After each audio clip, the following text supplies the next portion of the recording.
Hello everyone. Today we'll be going to discuss about Transfer of Property Act 1882. ये हमारा जो act है ये डील करता है ट्रांसफ़र ऑफ प्रॉपर्टीज़ के साथ। देन ये जो एक्ट है इसका एक्ट नंबर क्या है? एक्ट नंबर 4 था ये 1882 का। 1882 में जितने भी एक्ट्स पास किए गए थे उसमें से ये एक्ट नंबर 4 है।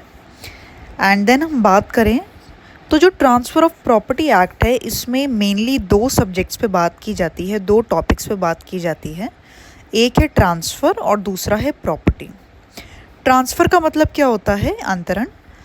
ट्रांसफ़र का मतलब देखिए, इससे पहले ट्रांसफ़र को डिस्कस करने से पहले हम पहले प्रॉपर्टी को डिस्कस कर लेते हैं। दो टाइप की प्रॉपर्टी होती है, एक होती है मूवेबल प्रॉपर्टी जिसे मूव किया जा सकता है, और दूसरी होती है इमूवेबल प्रॉपर्टी जिसे मूव नहीं किया जा सकता है। ठीक है। मूवेबल प्रॉपर्टी का ट्रांसफ़र क्या होता है?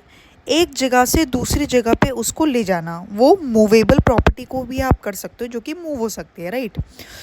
इसका है, इसमें क्या होता है कि एक तो पोजेशन जो है एक पर्सन से दूसरे पर्सन को चला जाता है जब हम ट्रांसफ़र करते हैं मूवेबल प्रॉपर्टी को, और जो उस प्रॉपर्टी के जो राइट्स और इंटरेस्ट हैं वो भी उसके साथ उस पर्सन को चले जाते हैं जिसको ट्रांसफ़र की जाती है। और मूवेबल प्रॉपर्टी किस एक्ट में कवर होता है? एक तो ट्रांसफ़र ऑफ प्रॉपर्टी एक्ट में कवर होता है और दूसरा सेल्स ऑफ गुड्स एक्ट में कवर होता है। ठीक है। तो यहाँ पर ट्रांसफ़र का मतलब है राइट्स और इंटरेस्ट उस प्रॉपर्टी के जिसको ट्रांसफ़र किया जा रहा है। ये तो दोनों में आएंगे ही आएंगे, चाहे वो मूवेबल प्रॉपर्टी है या इमूवेबल प्रॉपर्टी है। राइट्स और इंटरेस्ट उस प्रॉपर्टी के दोनों ही कैटेगरीज में ट्रांसफ़र किए जाएंगे। बस मूवेबल प्रॉपर्टी में उसके साथ पोजेशन भी चला जाएगा, क्योंकि मूवेबल प्रॉपर्टी मूव हो सकती है, एक जगह से दूसरी जगह पर ट्रांसफ़र हो सकती है, लेकिन इमूवेबल प्रॉपर्टी एक जगह से दूसरी जगह पर ट्रांसफ़र नहीं हो सकती है। ठीक है। मूवेबल प्रॉपर्टी हमारा कवर होता है टीपीए में और एसओजीए में, that is sales of goods act, whereas immovable property cover होता है खाली ट्रांसफ़र ऑफ प्रॉपर्टी एक्ट में। देन आगे बात की जाए तो देखिए, rights can be restricted. Rights, कौन से राइट्स ट्रांसफ़र किए जा सकते हैं? राइट्स और इंटरेस्ट की यहाँ पे बात की जा रही है ट्रांसफ़र होने में। राइट्स जो है वो रिस्ट्रिक्टेड हो सकते हैं, कंडीशनल भी हो सकते हैं, पार्शियल भी हो सकते हैं, और उस राइट के इन्जॉयमेंट के लिए भी हो सकते हैं, उन राइट्स को इन्जॉय करने के लिए, और सिक्योरिटी के लिए भी यूज़ किया जा सकता है, या फिर उस प्रॉपर्टी की कंप्लीट ओनरशिप भी दी जा सकती है दूसरे पर्सन को। ठीक है। आई होप यहाँ तक क्लियर है आपको सबको। देन हम बात करें आगे ट्रांसफ़र ऑफ प्रॉपर्टी एक्ट के नेचर की। देखिए, जो ट्रांसफ़र ऑफ प्रॉपर्टी एक्ट है ये सबसे पहली बात तो कोडिफाइड स्टैट्यूट है।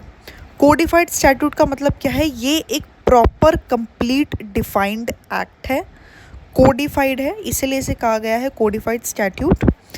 देन बात की जाए सब्सटैंटिव लॉ की, यानी कि देखिए, जो ट्रांसफ़र ऑफ प्रॉपर्टी एक्ट है ये एक सब्सटैंटिव लॉ है, क्योंकि ये बात करता है राइट्स एंड लाइबिलिटीज़ की ऑफ सिटीजन्स, ऑफ इंडिविजुअल्स।